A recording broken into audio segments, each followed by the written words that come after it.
Os leo un libro presenta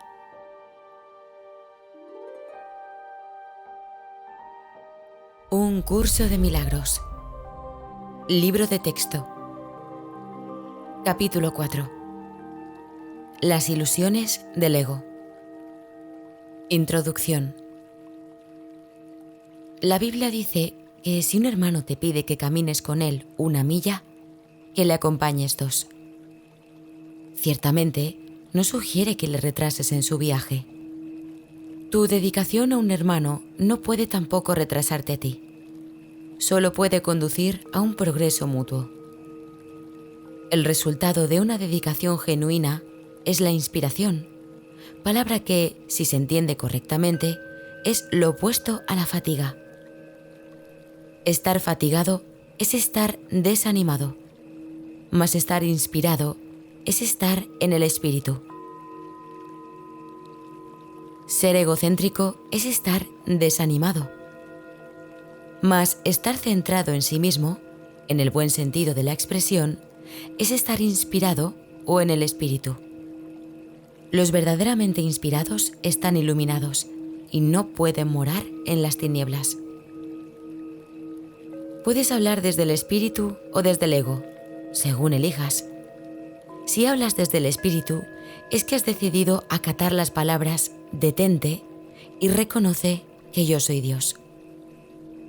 Estas son palabras inspiradas, porque reflejan conocimiento. Si hablas desde el ego, estás renegando del conocimiento en vez de ratificándolo, y por lo tanto, estás desanimándote. No te embarques en viajes inútiles, pues ciertamente no llevan a ninguna parte. Puede que el ego los desee, pero el espíritu no puede emprenderlos, porque nunca está dispuesto a apartarse de sus cimientos. El viaje a la cruz debería ser el último viaje inútil. No sigas pensando en él, sino dalo por terminado. Si puedes aceptarlo como tu último viaje inútil, serás libre también de unirte a mi resurrección.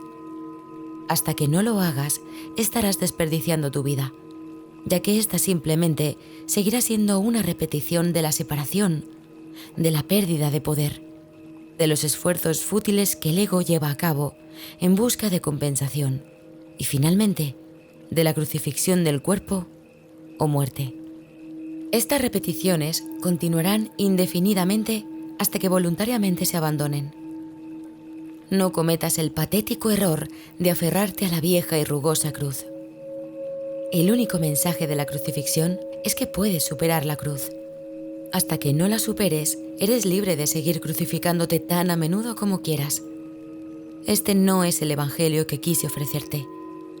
Tenemos otro viaje que emprender, y si lees cuidadosamente las lecciones que aquí se ofrecen, estas te ayudarán a prepararte para emprenderlo. 1. La enseñanza y el aprendizaje correctos. Un buen maestro clarifica sus propias ideas y las refuerza al enseñarlas. En el proceso de aprendizaje, tanto el maestro como el alumno están a la par. Ambos se encuentran en el mismo nivel de aprendizaje, y a menos que compartan sus lecciones, les faltará convicción. Un buen maestro debe tener fe en las ideas que enseña, pero tiene que satisfacer además otra condición. Debe tener fe en los estudiantes a quienes ofrece sus ideas.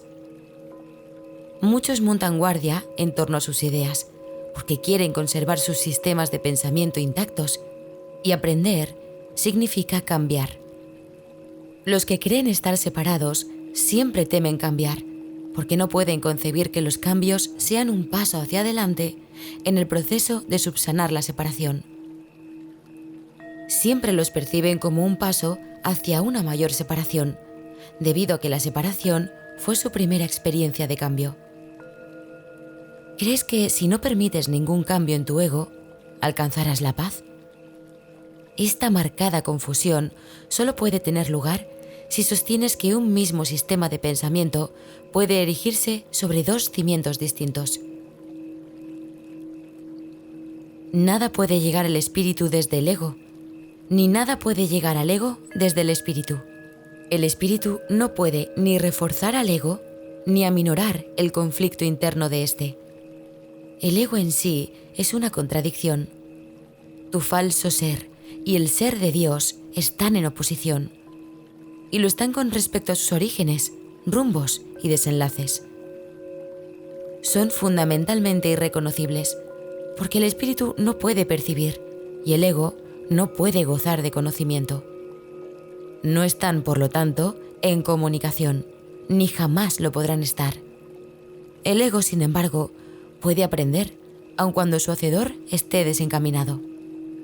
Este, no obstante, no puede hacer que lo que fue infundido con vida sea completamente exánime. El espíritu no tiene necesidad de que se le enseñe nada, pero el ego sí. El proceso de aprender se percibe en última instancia como algo aterrador, porque conduce no a la destrucción del ego, sino al abandono de éste a la luz del espíritu. Este es el cambio que el ego no puede sino temer, puesto que no comparte mi caridad. La lección que yo tuve que aprender es la misma que tú tienes que aprender ahora, y puesto que la aprendí, puedo enseñártela. Nunca atacaré a tu ego, si bien estoy tratando de enseñarte cómo surgió su sistema de pensamiento. Cuando te recuerdo tu verdadera creación, tu ego no puede por menos que reaccionar con miedo. Aprender y enseñar son los mayores recursos de que dispones ahora, porque te permiten cambiar de mentalidad y ayudar a otros a hacer lo mismo. Negarte a cambiar de mentalidad no conseguiría probar que la separación no ocurrió. El soñador que duda de la realidad de su sueño, mientras todavía está soñando, no está realmente sanando su mente dividida.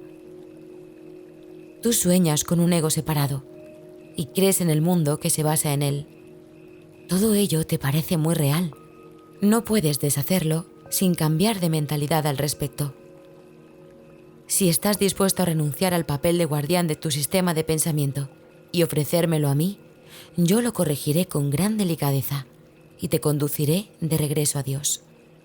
Todo buen maestro espera impartir a sus estudiantes tanto de lo que él mismo ha aprendido que algún día dejen de necesitarle. Este es el verdadero y único objetivo del maestro. Es imposible convencer al ego de esto, porque va en contra de todas sus leyes.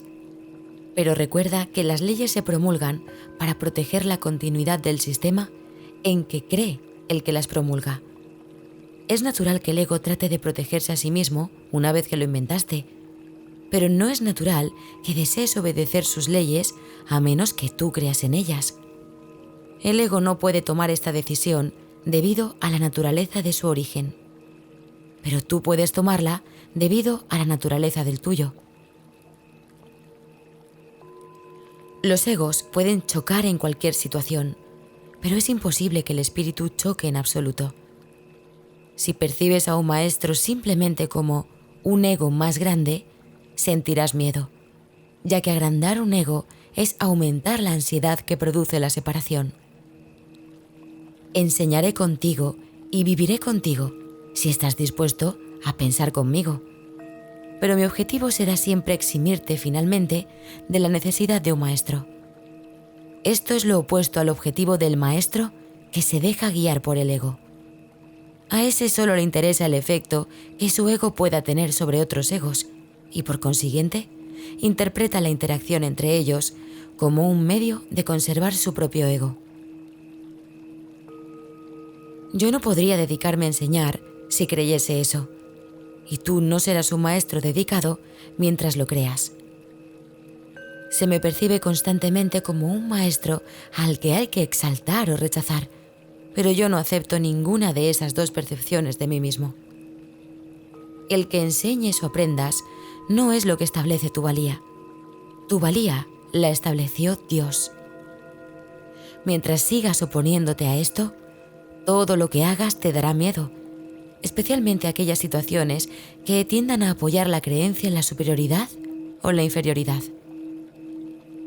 Los maestros tienen que tener paciencia y repetir las lecciones que enseñan hasta que éstas se aprendan. Yo estoy dispuesto a hacer eso, porque no tengo derecho a fijar los límites de tu aprendizaje por ti. una vez más, nada de lo que haces, piensas o deseas es necesario para establecer tu valía. Este punto no es debatible, excepto en fantasías.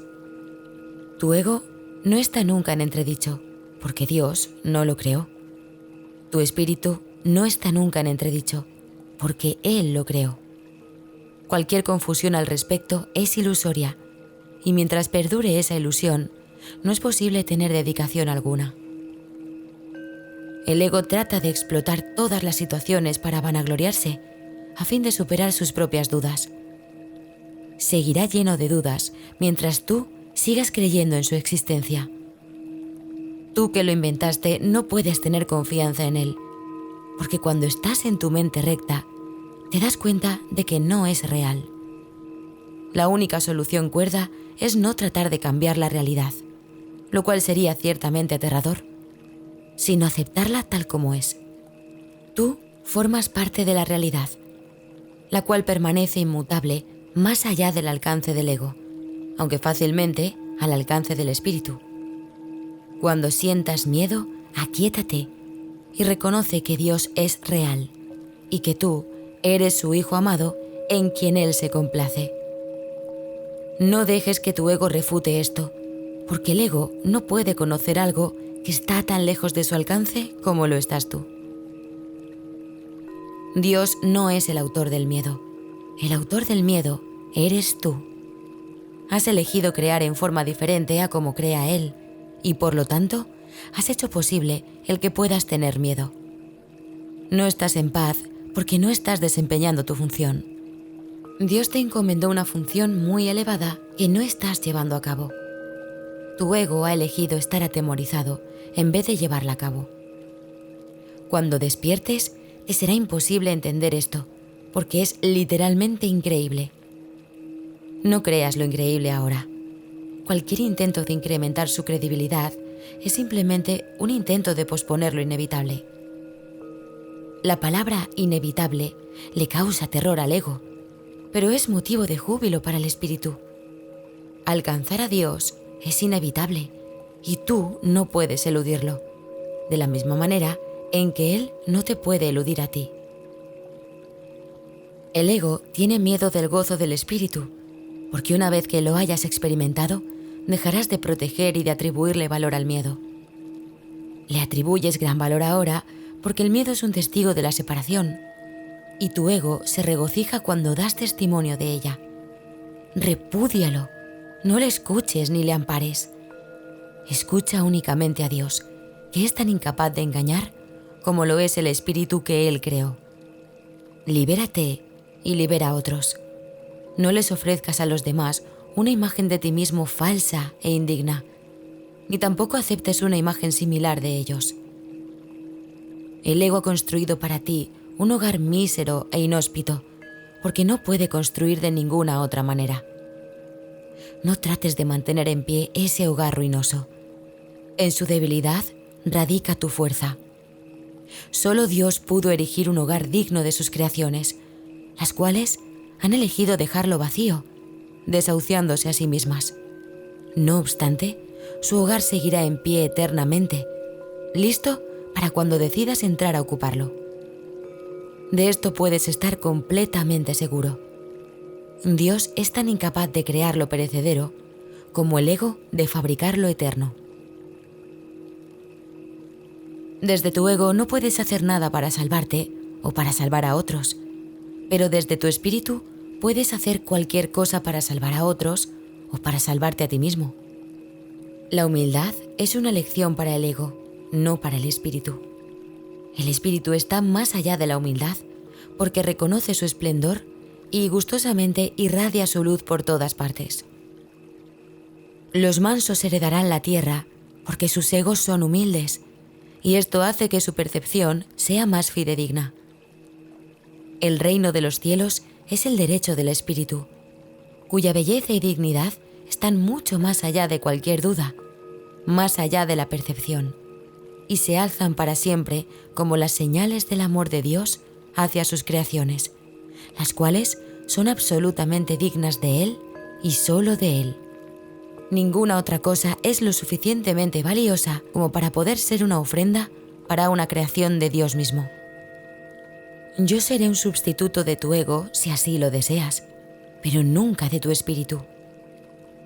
Un padre puede dejar su hijo al cuidado de un hermano mayor que haya demostrado ser responsable, pero esto no entraña confusión alguna acerca de quién es el padre. El hermano puede proteger el cuerpo y el ego del niño, pero eso no lo lleva a creer que él sea el padre. Me puedes confiar tu cuerpo y tu ego debido únicamente a que eso te permite desentenderte de ellos y me deja mostrarte que no son importantes. Yo no podría entender lo importantes que son para ti si yo mismo no hubiese estado tentado de creer en ellos. Aprendamos juntos esta lección para que juntos podamos liberarnos de tu cuerpo y de tu ego. Necesito maestros dedicados que compartan mi objetivo de sanar a la mente. El espíritu no tiene ninguna necesidad de que ni tú ni yo lo protejamos. Recuerda lo siguiente. En este mundo no hay por qué tener tribulaciones, porque yo he vencido al mundo. Por eso es por lo que debes estar animado. 2. El ego y la falsa autonomía. Es razonable preguntarse cómo pudo la mente haber inventado el ego. De hecho, esa es la mejor pregunta que puedes hacerte. Sin embargo, no tiene objeto dar una respuesta en función del pasado, porque el pasado no importa, y la historia no existiría si los mismos errores no siguiesen repitiéndose en el presente. El pensamiento abstracto es pertinente al conocimiento, porque el conocimiento es algo completamente impersonal, y para entenderlo no se necesita ningún ejemplo. La percepción, por otra parte, es siempre específica y, por lo tanto, concreta. Todo el mundo inventa un ego o un yo para sí mismo, el cual está sujeto a enormes variaciones debido a su inestabilidad. También inventa un ego para cada persona a la que percibe, el cual es igualmente variable. Su interacción es un proceso que los altera a ambos porque no fueron creados por el inalterable o mediante él.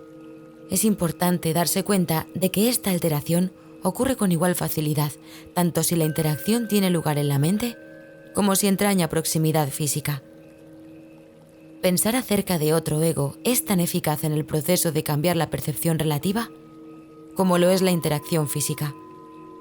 No puede haber mejor ejemplo que este de que el ego es solamente una idea y no un hecho. Tu propio estado mental es un buen ejemplo de cómo fue inventado el ego. Cuando repudiaste el conocimiento, fue como si jamás lo hubieses tenido. Esto es tan evidente que basta con que lo reconozcas para constatar que eso es lo que en realidad ocurre. Y si eso ocurre en el presente, ¿por qué habría de sorprenderte que hubiese ocurrido en el pasado? Asombrarnos ante lo inusual es una reacción comprensible, pero asombrarnos ante algo que ocurre con tanta frecuencia no lo es en absoluto. No olvides, no obstante, que la mente no tiene por qué operar así, aunque así es como opera ahora.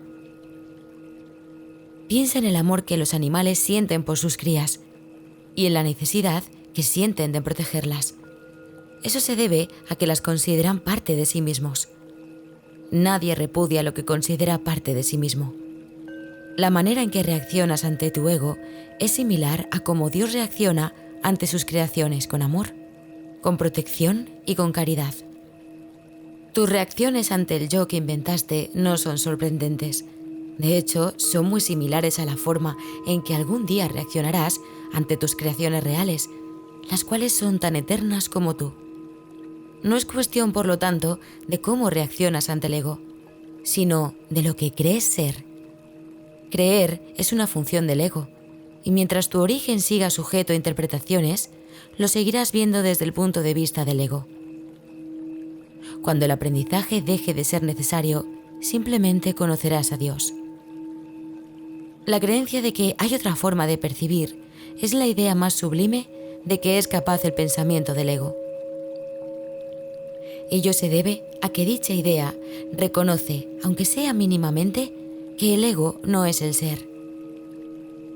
Socavar el sistema de pensamiento del ego no puede sino percibirse como un proceso doloroso, aunque no hay nada que esté más lejos de la verdad.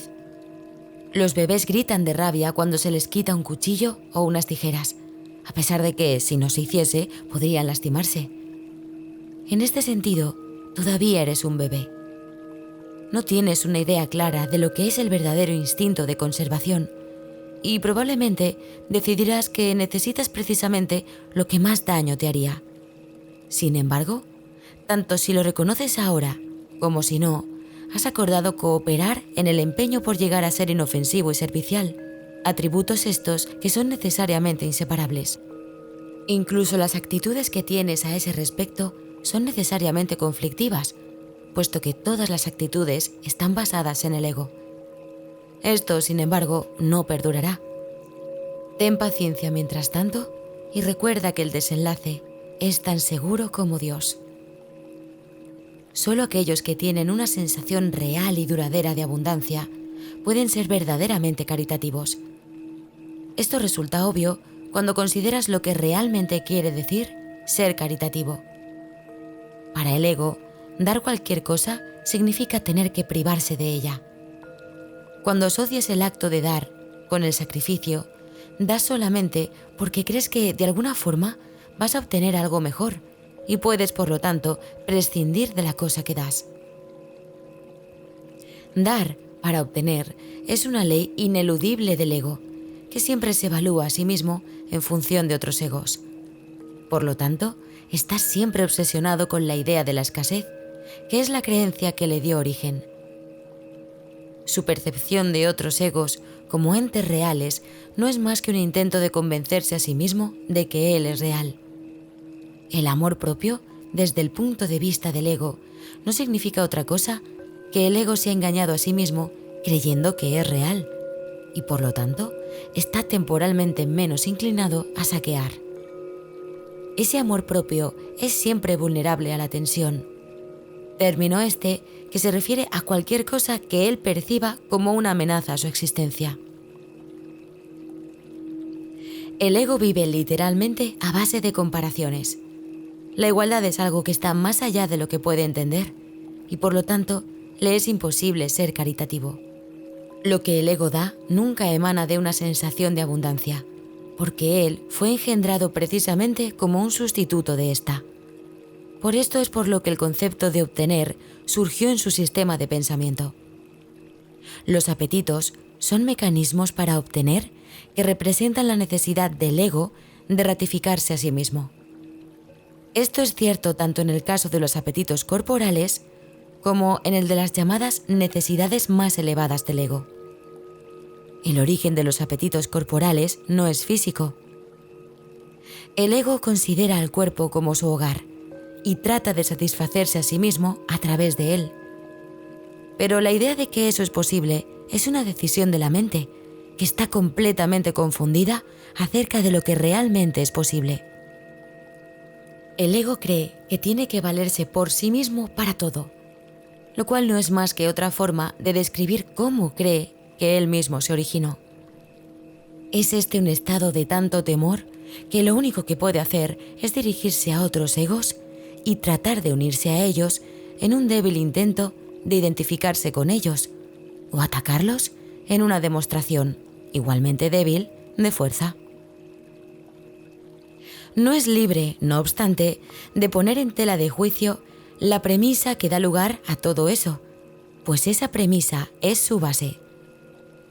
El ego es la creencia de la mente según la cual tiene que valerse completamente por sí misma. Los incesantes esfuerzos del ego por ganar el reconocimiento del espíritu y establecer así su propia existencia son inútiles. El espíritu en su conocimiento no es consciente del ego, no lo ataca, simplemente no lo puede concebir en absoluto. Aunque el ego tampoco se percata del espíritu, se percibe a sí mismo rechazado por algo más grande que él. Por eso es por lo que el amor propio, tal como el ego lo concibe, no puede por menos que ser ilusorio. Las creaciones de Dios no crean mitos, si bien el esfuerzo creativo se puede trocar en mitología. Esto puede suceder, sin embargo, solo bajo una condición: lo que fabrica deja de ser creativo. Los mitos pertenecen exclusivamente al ámbito de la percepción, y las formas que adoptan son tan ambiguas y su naturaleza está tan marcada por la dicotomía entre el bien y el mal, que ni siquiera el más benévolo de ellos está exento de connotaciones aterradoras. Los mitos y la magia están íntimamente relacionados, ya que los mitos generalmente tienen que ver con el origen del ego, y la magia con los poderes que el ego se atribuye a sí mismo. Los sistemas mitológicos incluyen, por lo general, alguna descripción de la creación y la conectan con su forma particular de magia. La llamada lucha por la supervivencia no es más que la lucha del ego por prolongar su propia existencia, así como la interpretación que ha hecho con respecto a su comienzo. Este comienzo casi siempre se asocia con el nacimiento físico, ya que resulta difícil sostener que el ego existía antes de ese momento. Los más religiosos de los mitos basados en el ego puede que postulen que el alma existía antes y que seguirá existiendo después de un lapso temporal de vida en el ego. Algunos postulan incluso que el alma será castigada por este lapso. La salvación, no obstante, no es aplicable al espíritu, pues éste no está en peligro y, por lo tanto, no tiene que ser rescatado. La salvación no es otra cosa que mentalidad recta, que aunque no es la mentalidad uno del Espíritu Santo, se debe alcanzar antes de que la mentalidad uno pueda ser reinstaurada. La mentalidad recta conduce automáticamente al siguiente paso, ya que la percepción correcta está completamente exenta de cualquier forma de ataque y, por lo tanto, la mentalidad errada desaparece. El ego no puede sobrevivir sin hacer juicios y, por consiguiente, se le abandona. La mente tiene entonces una sola dirección por la que avanzar. La dirección que sigue es siempre automática, pues no puede sino acatar los dictados del sistema de pensamiento al que se adhiere. No se puede hacer demasiado hincapié en el hecho de que corregir la percepción es simplemente un expediente temporal. Dicha corrección es necesaria únicamente porque la percepción falsa es un obstáculo para el conocimiento, mientras que la percepción fidedigna es un trampolín hacia él. El valor de la percepción correcta reside en la conclusión inevitable de que toda percepción es innecesaria. Esto elimina el obstáculo por completo. Te preguntarás cómo puede ser posible esto mientras parezca que vives en este mundo. Esa es una pregunta razonable. No obstante, tienes que asegurarte de que realmente la entiendes. ¿Quién es el tú que vive en este mundo? El espíritu es inmortal y la inmortalidad es un estado permanente. El espíritu es tan verdadero ahora como siempre lo fue, y lo será siempre, ya que no entraña cambios de ninguna clase. No es un continuo, ni se puede entender tampoco comparándolo con un opuesto. El conocimiento nunca admite comparaciones. En eso estriba su diferencia principal con respecto a cualquier otra cosa que la mente pueda comprender. 3. Amor sin conflicto. Es difícil entender lo que realmente quiere decir el reino de los cielos está dentro de ti. Ello se debe a que no es comprensible para el ego, que lo interpreta como si algo que está fuera estuviese adentro, lo cual no tiene sentido. La palabra adentro es innecesaria. Tú eres el reino de los cielos. ¿Qué otra cosa sino a ti creó el Creador? ¿Y qué otra cosa sino tú es su reino? Este es el mensaje de la expiación, mensaje que, en su totalidad, trasciende la suma de sus partes. Tú también tienes un reino que tu espíritu creó. Este no ha dejado de crear como consecuencia de las ilusiones del ego. Tus creaciones no son huérfanas, de la misma manera en que tú tampoco lo eres. Tu ego y tu espíritu nunca serán co-creadores, pero tu espíritu y tu creador lo serán siempre. Ten por seguro que tus creaciones están tan a salvo como tú. El reino está perfectamente unido y perfectamente protegido, y el ego no prevalecerá contra él. Amén. Esto es escrito en forma de oración porque así puede serte más útil en momentos de tentación. Es una declaración de independencia. La encontrarás muy provechosa si la entiendes cabalmente. El que necesites mi ayuda se debe a que has negado a tu propio guía y por consiguiente necesitas ser guiado. Mi papel consiste en separar lo falso de lo verdadero, para que la verdad pueda traspasar las barreras que el ego ha erigido y así brillar en tu mente.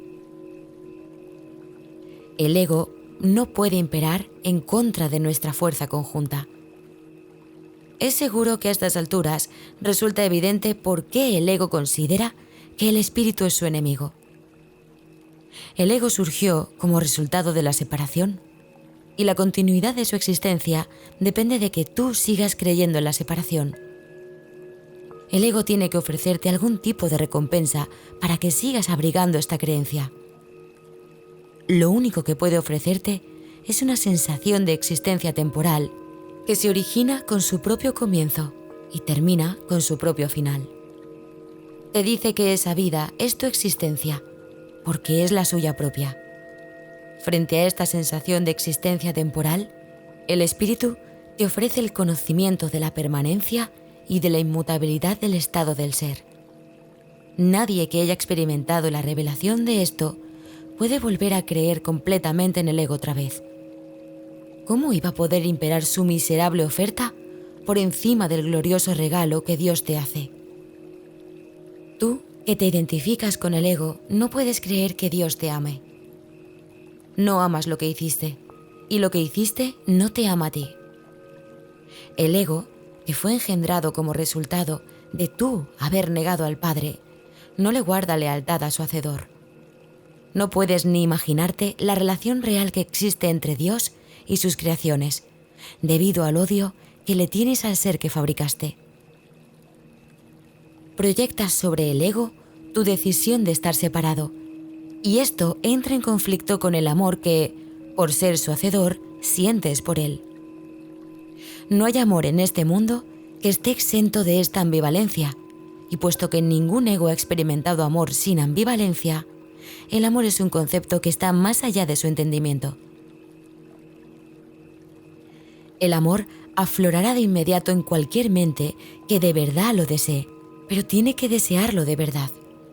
Esto quiere decir desearlo sin ninguna ambivalencia, y esta forma de desear está completamente desprovista de la compulsión de obtener del ego. Existe una clase de experiencia tan diferente de todo lo que el ego pudiera ofrecerte que nunca más querrás volver a encubrirla u ocultarla.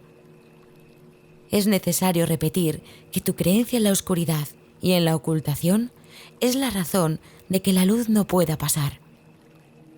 La Biblia hace referencia frecuentemente a los inconmensurables dones que te aguardan, pero que tienes que pedir. Esta no es una condición como las que el ego establece, sino que es la gloriosa condición de lo que tú eres. Ninguna fuerza, excepto tu propia voluntad, es lo suficientemente fuerte o digna como para poder guiarte. En esto eres tan libre como Dios, y así será eternamente. Pidámosle al Padre en mi nombre que te mantenga consciente de su amor por ti y del tuyo por Él. Él nunca ha dejado de responder a este ruego, pues lo único que éste pide es lo que su voluntad ya ha dispuesto. Quienes piden sinceramente siempre reciben respuesta. No debes anteponer otros dioses a Él, porque no hay otros dioses. ¿Nunca se te ha ocurrido realmente renunciar a todas las ideas que jamás hayas tenido que se oponen al conocimiento? conservas miles de retazos de temor que le impiden la entrada al Santísimo. La luz no puede filtrarse a través de los muros que levantas para obstruir su paso, y nunca estará dispuesta a destruir lo que tú has hecho. Nadie puede ver a través del muro, pero yo puedo transponerlo. Mantente alerta contra los retazos de miedo que aún conservas en tu mente, o de lo contrario, no podrás pedirme que lo trasponga. Solo puedo ayudarte tal como nuestro Padre nos creó. Te amaré, te honraré y respetaré absolutamente lo que has hecho, pero no lo apoyaré a menos que sea verdad. Nunca te abandonaré, tal como Dios tampoco te abandonará, pero tengo que esperar, mientras tú continúes eligiendo abandonarte a ti mismo. Debido a que espero con amor y no con impaciencia, es indudable que me pedirás con sinceridad que lo transponga. Vendré en respuesta a toda llamada inequívoca. Examina detenidamente qué es lo que estás realmente pidiendo.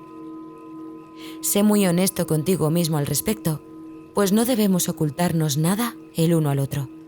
Si realmente tratas de hacer esto, habrás dado el primer paso en el proceso de preparar a tu mente a fin de que el Santísimo pueda entrar en ella. Nos prepararemos para ello juntos, pues una vez que Él haya llegado, estarás listo para ayudarme a preparar otras mentes a que estén listas para Él. ¿Hasta cuándo vas a seguir negándole su reino? En tu propia mente, aunque negada por el ego, se encuentra la declaración que te hará libre. Dios te ha dado todo.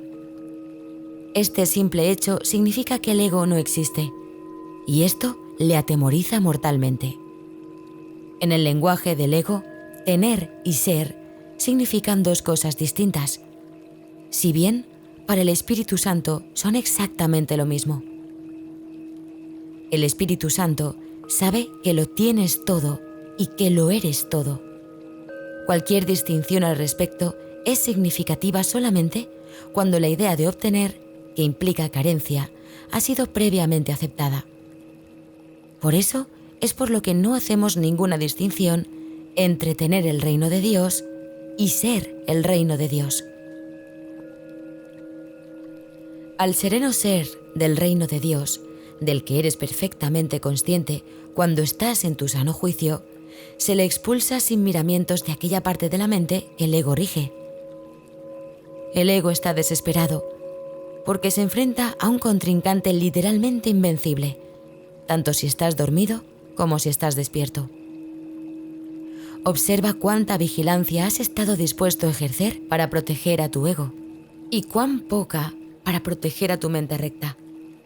¿Quién sino un loco se empeñaría en creer lo que no es cierto y en defender después esa creencia a expensas de la verdad? 4. Esto no tiene por qué ser así. Si no puedes oír la voz de Dios, es porque estás eligiendo no escucharla.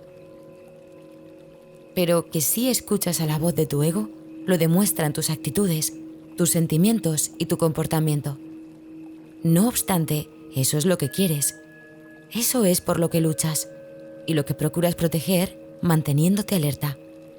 Tu mente está repleta de estratagemas para hacer quedar bien al ego, pero no buscas la faz de Cristo.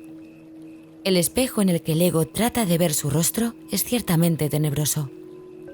¿De qué otra manera, sino con espejos, podría seguir manteniendo la falsedad de su existencia? Con todo, ¿dónde buscas para encontrarte a ti mismo depende de ti? He dicho que no puedes cambiar de mentalidad modificando tu conducta. Mas he dicho también, y en muchas ocasiones, que puedes cambiar de mentalidad. Cuando tu estado de ánimo te diga que has elegido equivocadamente, y esto es así siempre que no te sientes contento, reconoce entonces que ello no tiene por qué ser así. En cada caso, has pensado mal acerca de algún hermano que Dios creó, y estás percibiendo imágenes que tu ego forja en un espejo tenebroso. Examina honestamente qué es lo que has estado pensando que Dios no habría pensado, y qué no has pensado que Dios habría querido que pensases. Examina honestamente tanto lo que has hecho como lo que has dejado de hacer, y cambia entonces de mentalidad para que así puedas pensar con la mente de Dios. Esto puede parecer difícil, pero es mucho más fácil que intentar pensar al revés de cómo piensa Él. Tu mente y la de Dios son una. Negar esto y pensar de otra manera ha conservado a tu ego intacto, pero ha dividido literalmente a tu mente. Como hermano que te ama, tu mente es de suma importancia para mí, y te exhorto a seguir mi ejemplo cuando te contemples a ti mismo y cuando contemples a tu hermano, y a que veas en ambos las gloriosas creaciones de un Padre glorioso. Cuando te sientas triste, reconoce que eso no tiene por qué ser así. Las depresiones proceden de una sensación de que careces de algo que deseas y no tienes. Recuerda que no careces de nada, excepto si así lo decides. Y entonces, decide de otra manera. Cuando sientas ansiedad, date cuenta de que la ansiedad procede de los caprichos del ego. Reconoce que eso no tiene por qué ser así. Puedes estar tan alerta contra los dictados del ego como en su favor. Cuando te sientas culpable, recuerda que el ego ciertamente ha violado las leyes de Dios, pero tú no. Los pecados del ego, déjamelos a mí. Ese es el propósito de la expiación. Pero hasta que no cambies de parecer con respecto a aquellos a quienes tu ego ha herido, la expiación no podrá liberarte. Si te sigues sintiendo culpable, es porque tu ego sigue al mando, ya que solo el ego puede experimentar culpabilidad. Eso no tiene por qué ser así. Vigila tu mente contra las tentaciones del ego y no te dejes engañar por él. No tiene nada que ofrecerte. Cuando hayas abandonado ese desánimo voluntario, verás cómo tu mente puede concentrarse, trascender toda fatiga y sanar. No obstante, no te mantienes lo suficientemente alerta contra las exigencias del ego como para poder librarte de ellas. Eso no tiene por qué ser así. El hábito de colaborar con Dios y sus creaciones se adquiere fácilmente si te niegas diligentemente a dejar que tu mente divague. No se trata de un problema de falta de concentración, sino de la creencia de que nadie, incluido tú, es digno de un esfuerzo continuo. Ponte de mi parte sistemáticamente contra este engaño y no permitas que esa desafortunada creencia te retrase. Los descorazonados no pueden ayudarse a sí mismos ni me pueden ayudar a mí. Sin embargo, solo el ego puede sentirse descorazonado. ¿Te has detenido a pensar seriamente en las muchas oportunidades que has tenido de regocijarte y en cuántas has dejado pasar? El poder de un hijo de Dios es ilimitado, pero Él puede restringir la expresión de su poder tanto como quiera. Tu mente y la mía pueden unirse para desvanecer con su luz a tu ego, liberando la fuerza de Dios para que reverbere en todo lo que hagas o pienses. No te conformes con menos y niégate a aceptar como tu objetivo nada que no sea eso. Vigila tu mente con sumo cuidado contra cualquier creencia que se interponga en el logro de tu objetivo y recházala. Juzga por tus sentimientos cuán bien has hecho esto, pues ese es el único uso acertado del juicio. Los juicios, al igual que cualquier otra defensa, se pueden utilizar para atacar o para proteger, para herir o para sanar. Al ego se le debe llevar al juicio y allí declararlo inexistente. Sin tu lealtad, protección y amor, el ego no puede existir. Deja que sea juzgado imparcialmente y no podrás por menos que retirarle tu lealtad, tu protección y tu amor. Eres un espejo de la verdad en el que Dios mismo brilla en perfecta luz. Al tenebroso espejo del ego no tienes sino que decirle: no voy a mirar ahí, porque sé que esas imágenes no son verdad. Deja entonces que el Santísimo brille sobre ti en paz, sabiendo que así, y solo así, es como debe ser. Su mente resplandeció sobre ti en tu creación y le dio existencia a tu mente. Su mente resplandece todavía sobre ti y no puede sino resplandecer a través de ti.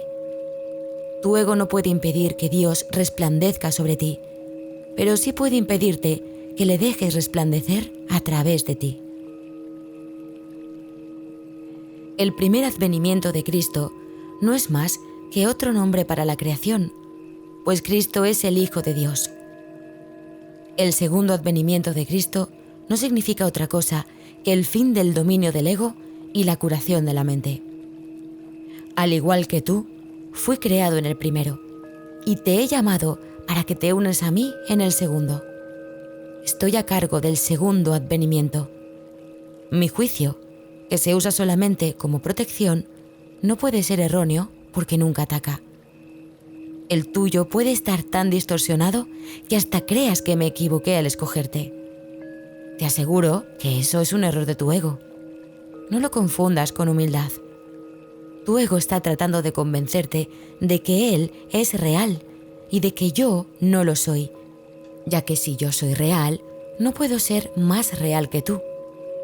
Ese conocimiento, y te aseguro yo que es conocimiento, significa que Cristo ha venido a tu mente y la ha sanado.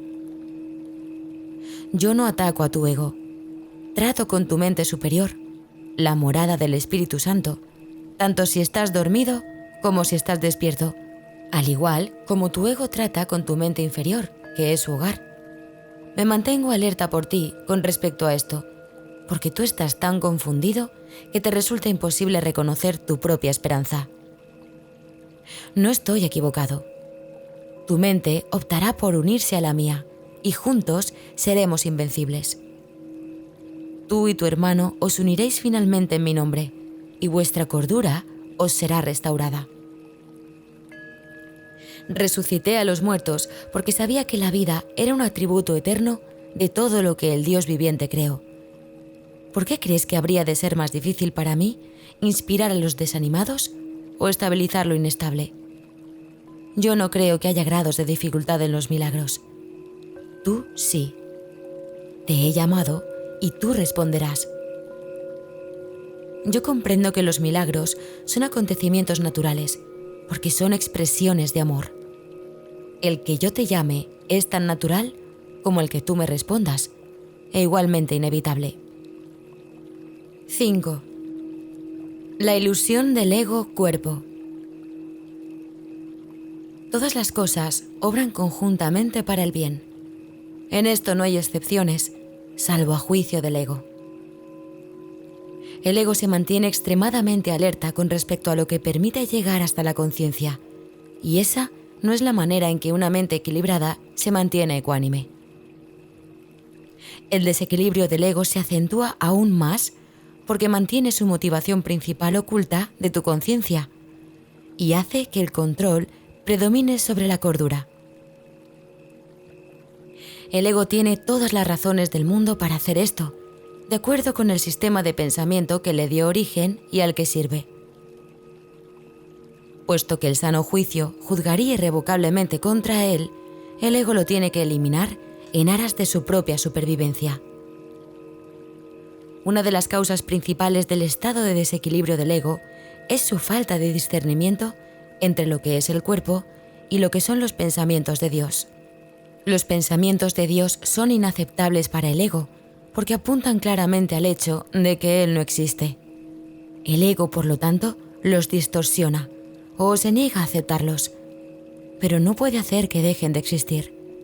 El ego, por consiguiente, trata de ocultar no solo los impulsos inaceptables del cuerpo, sino también los pensamientos de Dios, ya que ambos suponen una amenaza para él.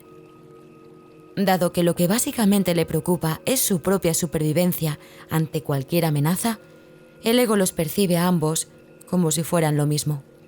Y al percibirlos así, evita ser aniquilado, como de seguro lo sería en presencia del conocimiento.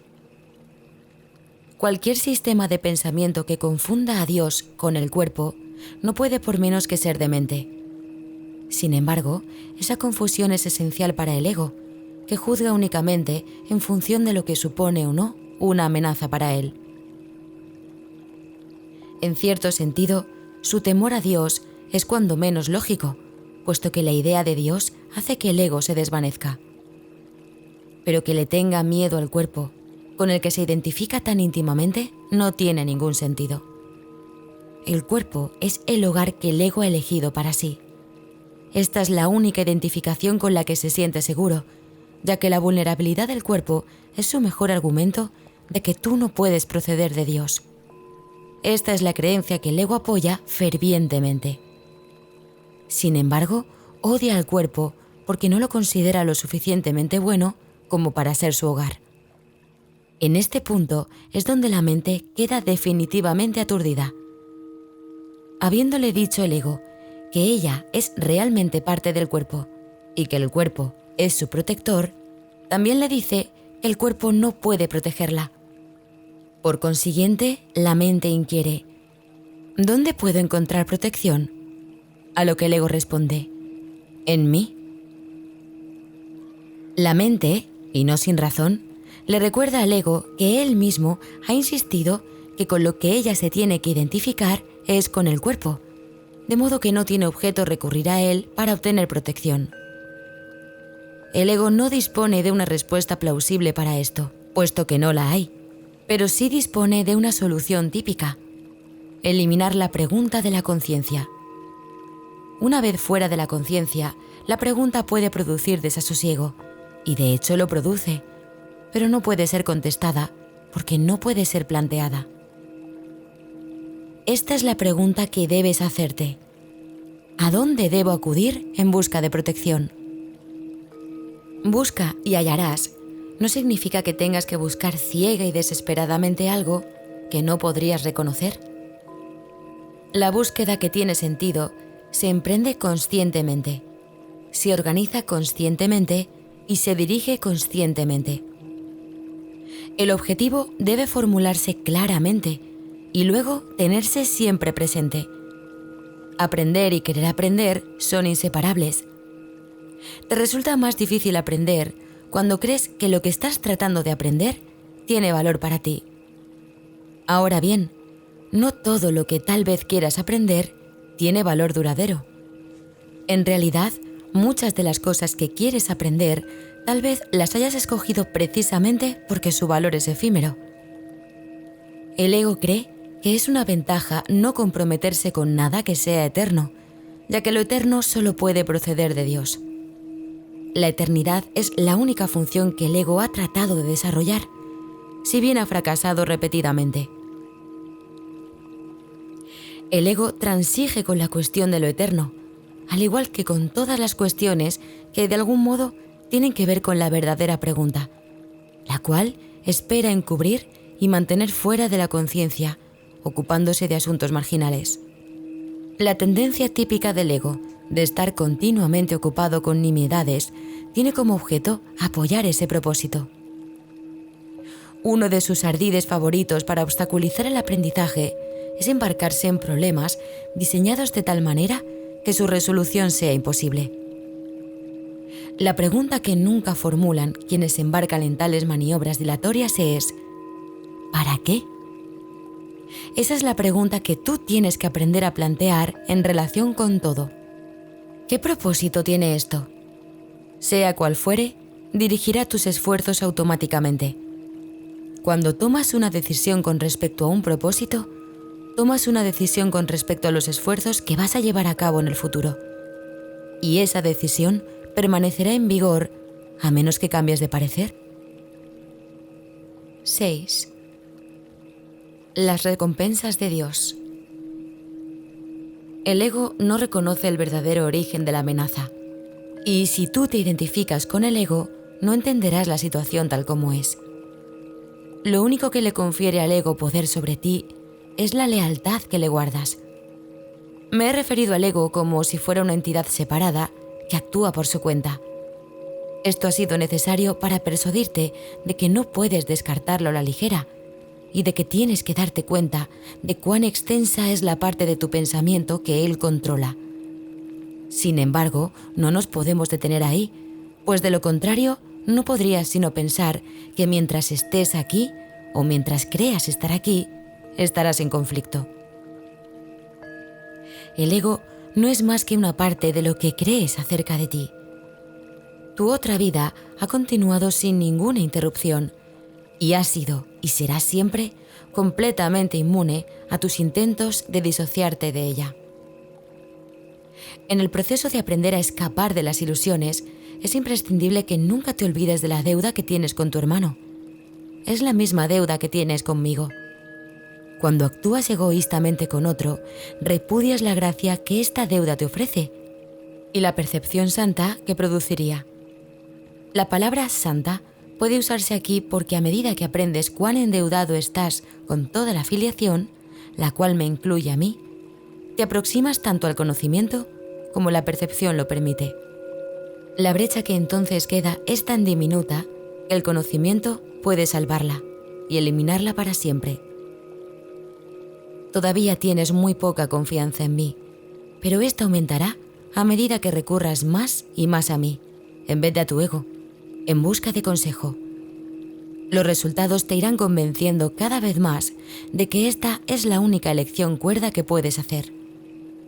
Nadie que aprenda por experiencia propia que cierta lección le brinda paz y alegría, mientras que otra le precipita al caos y al desastre, tiene más necesidad de persuasión.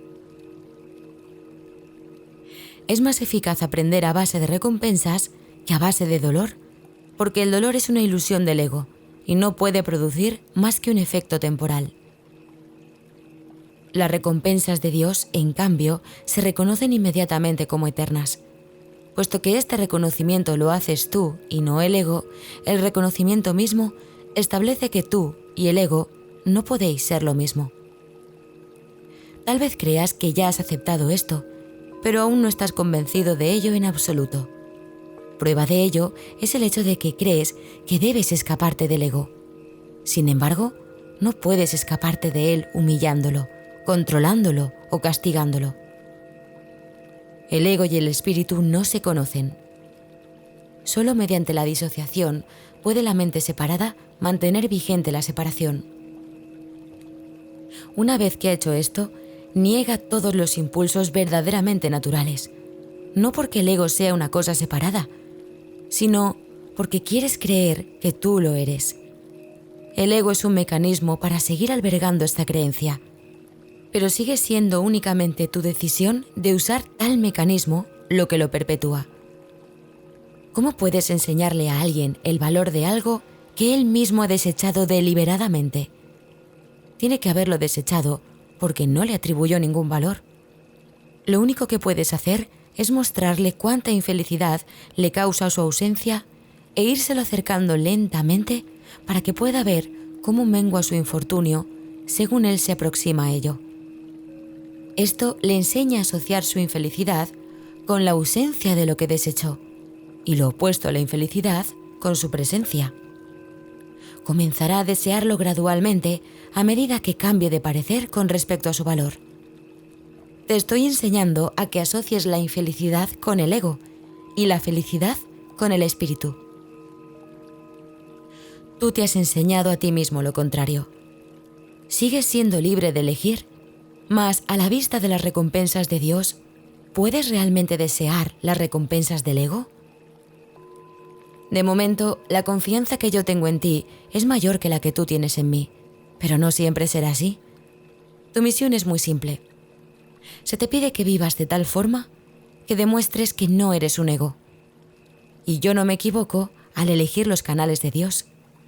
El Santísimo comparte mi confianza y acepta mis decisiones con respecto a la expiación, porque mi voluntad nunca está en desacuerdo con la suya. Dije anteriormente que yo estoy a cargo de la expiación. Esto es así debido únicamente a que completé mi papel en ella como hombre, y ahora puedo completarla a través de otros. Los canales que he elegido no pueden fallar, porque les prestaré mi fortaleza mientras la suya sea insuficiente. Iré contigo al Santísimo, y mediante mi percepción, Él podrá salvar la diminuta brecha. Tu gratitud hacia tu hermano es la única ofrenda que quiero. Yo se la llevaré a Dios por ti, sabiendo que conocer a tu hermano es conocer a Dios. Si le estás agradecido a tu hermano, le estarás agradecido a Dios por lo que Él creó.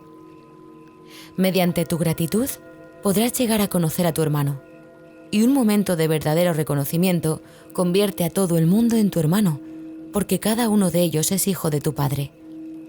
El amor no conquista todas las cosas, pero sí las pone en su debido lugar. Puesto que tú eres el reino de Dios, te puedo conducir de vuelta a tus propias creaciones. Ahora no las reconoces, pero aquello de lo cual te has disociado aún se encuentra ahí. A medida que te acercas a un hermano, te acercas a mí, y a medida que te alejas de él, la distancia entre tú y yo aumenta. La salvación es una empresa de colaboración. No la pueden emprender con éxito aquellos que se desvinculan de la filiación, porque al hacer eso, se desvinculan de mí. Dios acudirá a ti solo en la medida en que se lo ofrezcas a tus hermanos. Aprende primero de ellos y estarás listo para oír a Dios. Eso se debe a que el amor solo tiene una función. 7. Creación y comunicación. Está claro que si bien el contenido de cualquier ilusión particular del ego es irrelevante, su corrección es más útil dentro de un contexto específico. Las ilusiones del ego son muy concretas, aunque la mente es naturalmente abstracta. Parte de la mente, no obstante, se vuelve concreta al dividirse. La parte concreta cree en el ego porque el ego depende de lo concreto.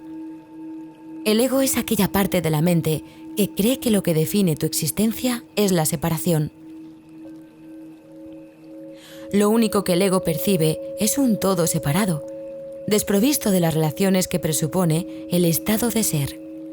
El ego, por lo tanto, está en contra de la comunicación, excepto cuando se utiliza para establecer separación en vez de para abolirla. El sistema de comunicación del ego se basa en su propio sistema de pensamiento, al igual que todo lo demás que él impone. Su comunicación está controlada por la necesidad que tiene de protegerse e interrumpirá la comunicación siempre que se sienta amenazado. Esta interrupción es una reacción hacia una o varias personas determinadas. El carácter específico de la manera de pensar del ego da lugar entonces a generalizaciones falsas que no son realmente abstractas en absoluto. El ego simplemente responde de ciertas formas específicas a todo lo que percibe como relacionado. El espíritu, en cambio, reacciona de la misma manera a todo lo que sabe que es verdadero, y no responde en absoluto a nada más. Tampoco hace ningún esfuerzo por establecer lo que es verdad. Él sabe que lo único que es verdad es lo que Dios creó. El espíritu está en completa y directa comunicación con todos los aspectos de la creación, debido a que está en completa y directa comunicación con su Creador. Esta comunicación es la voluntad de Dios. Creación y comunicación son sinónimos. Dios creó a cada mente comunicándole su mente y estableciéndola así para siempre como un canal para su mente y su voluntad. Puesto que solo los seres que pertenecen a un mismo orden pueden realmente comunicarse, sus creaciones se comunican naturalmente con Él y como Él. Esta comunicación es perfectamente abstracta, ya que su aplicación es de una calidad universal y no está sujeta a ningún juicio, excepción o alteración. Dios te creó mediante esta comunicación y para ella. La mente puede distorsionar su propia función, pero no puede atribuirse a sí misma funciones que no le fueron dadas. Por eso es por lo que la mente no puede perder del todo la capacidad de comunicarse, aun cuando pueda negarse a utilizarla en favor del estado de ser. Tanto la existencia como el estado de ser se basan en la comunicación. La existencia, sin embargo, es específica en cuanto a qué, cómo y con quién vale la pena entablar comunicación. El estado de ser carece por completo de estas distinciones. Es un estado en el que la mente está en comunicación con todo lo que es real. En la medida en que permitas que este estado se vea coartado, en esa misma medida estarás limitando la idea que tienes acerca de tu propia realidad, la cual se vuelve total únicamente cuando reconoces a toda la realidad en el glorioso contexto de la verdadera relación que tiene contigo. Esa es tu realidad. No la profanes ni la rechaces. Es tu verdadero hogar, tu verdadero templo y tu verdadero ser. Dios, que abarca todo lo que existe, creó seres que lo tienen todo individualmente, pero que quieren compartirlo para así incrementar su gozo. Nada real puede incrementarse excepto compartiéndolo. Por eso es por lo que Dios te creó a ti. La abstracción divina se deleita compartiendo. Eso es lo que significa la creación.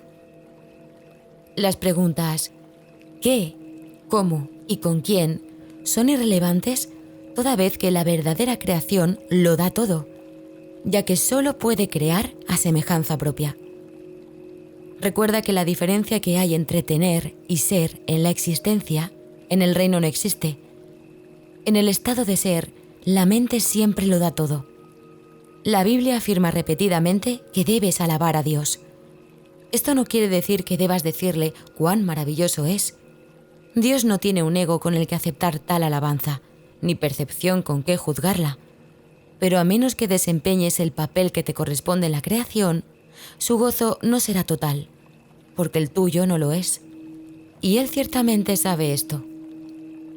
Lo sabe en su propio ser y en la experiencia que su ser tiene de la experiencia del Hijo.